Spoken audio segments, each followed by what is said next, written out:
Welcome to This Explainer. Today, we're doing something really cool. We are taking a highly visual, totally objective deep dive into the historical, philosophical, and theological arguments surrounding the Christian faith.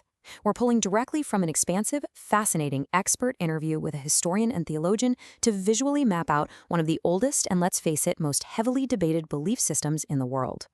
19 million. Just let that number sink in for a second.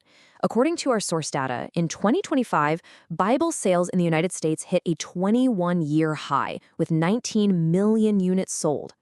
In a society that most people assume is rapidly moving away from traditional religion, this single metric suggests a massive, quiet shift is happening right under our noses.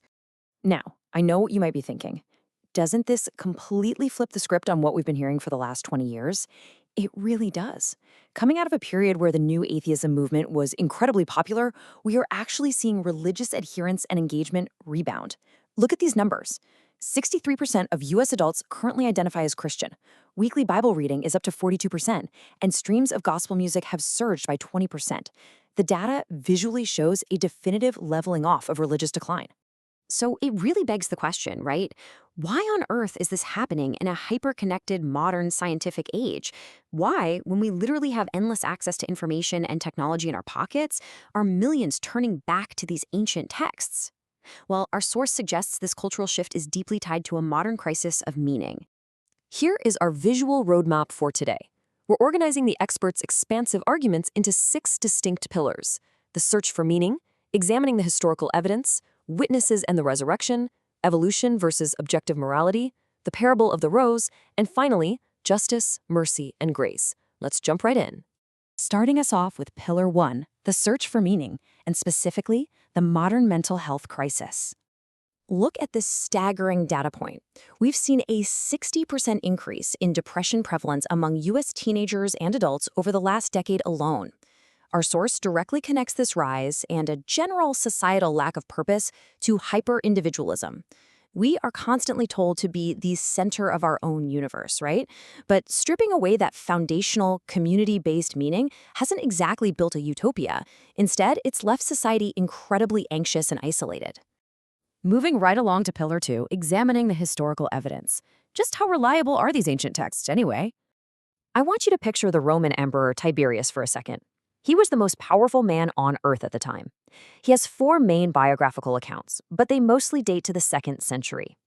Now visualize Jesus of Nazareth, a relatively unknown carpenter in the grand scheme of that massive empire.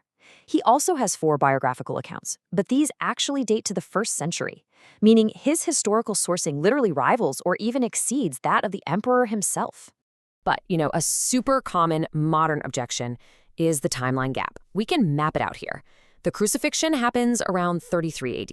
Paul's letters start appearing in the 50s AD, and the Gospels themselves are written around the 70s AD. To our modern minds, a 40 to 60-year gap sounds like a total recipe for completely distorted history. The source argues that comparing this to that childhood game of telephone or Chinese whispers totally fails. You have to remember, the ancient world was an oral culture. Information wasn't just whispered once down a line into a single ear. It was locked in through highly structured communal repetition. And crucially, this was all happening while surviving eyewitnesses were still actively walking around to corroborate or correct the story. That brings us to Pillar 3, witnesses and the resurrection. We are analyzing the most controversial claim of all. Historians actually evaluate this peculiar claim using something called the criterion of embarrassment. Visualize a highly patriarchal Greco-Roman and Jewish society, where female testimony honestly lacked legal weight.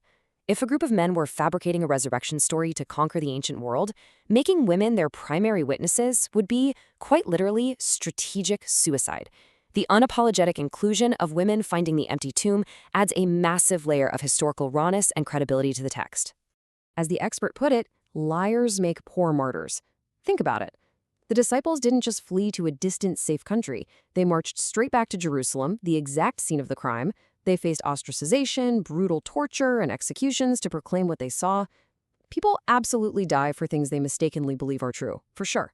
But they rarely, if ever, die for a conspiracy they secretly know they just made up. Let's pivot now to Pillar 4, evolution versus objective morality, looking at the problem of evil and intrinsic value. There's this fantastic quote from C.S. Lewis presented in the interview. A man does not call a line crooked unless he knows what a straight line looks like. This captures the ancient problem of evil beautifully.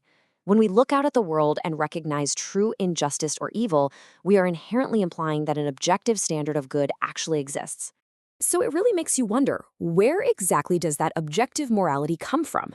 If we're purely products of evolutionary biology, our morals are really just selfish DNA optimizing for survival, right? Helping others just increases the odds of our species making it. But if it's just biology, how do we ascribe intrinsic objective value to a human life? The Judeo-Christian ethic argues this objective value exists because a moral lawgiver instilled humans with inherent worth, totally regardless of their evolutionary utility. Which sets us up perfectly for Pillar 5, the parable of the rose. This is all about distinguishing the how from the why. Okay, visualize this little story. Imagine Betty the botanist. She spends all weekend in her lab, extensively analyzing a plant's cellular structure. She knows exactly what it is biologically. Then, Jerry walks in and says, "Betty, that was a long-stem rose for Valentine's Day." You see, science brilliantly explains the physical mechanics, the how and the what, but it is totally blind to the relational context, the why. The source argues that searching for ultimate meaning in just scientific data is kind of like trying to find love by staring at rose cells through a microscope. And finally, Pillar 6, justice, mercy, and grace. Let's deconstruct these core theological concepts. First up, we have justice. In this specific framework, justice is simply getting exactly what you deserve. It represents the fair, natural penalty for cosmic rebellion and wrongdoing. In a purely just universe, every wrong action requires an equal and appropriate penalty. Next is mercy. Now, this is not getting what you deserve. It's the withholding of a justified punishment. But here's the catch. A just judge can't simply ignore a crime, right? The penalty has to go somewhere. The narrative claims this mercy is only possible because the creator steps in to absorb that penalty themselves. And that brings us to grace. Grace is getting what you do not deserve. It is not framed as a reward for checking off religious boxes or being a good person.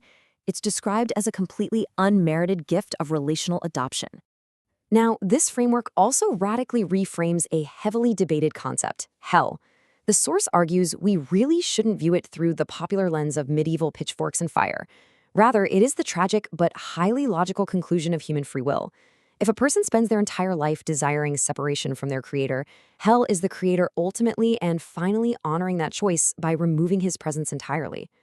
Wow, we have covered some serious ground today, haven't we? So I'm going to leave you with this final provocative thought to chew on. Are we merely the sum of our evolutionary survival instincts, wandering a universe completely devoid of ultimate purpose? Or are we, as these ancient texts argue, designed with an intrinsic, purposeful meaning by a creator who actually stepped into human history? The evidence is all laid out on the table, and it is absolutely worth exploring further. Thanks so much for joining me on this explainer, and remember, keep asking those big questions.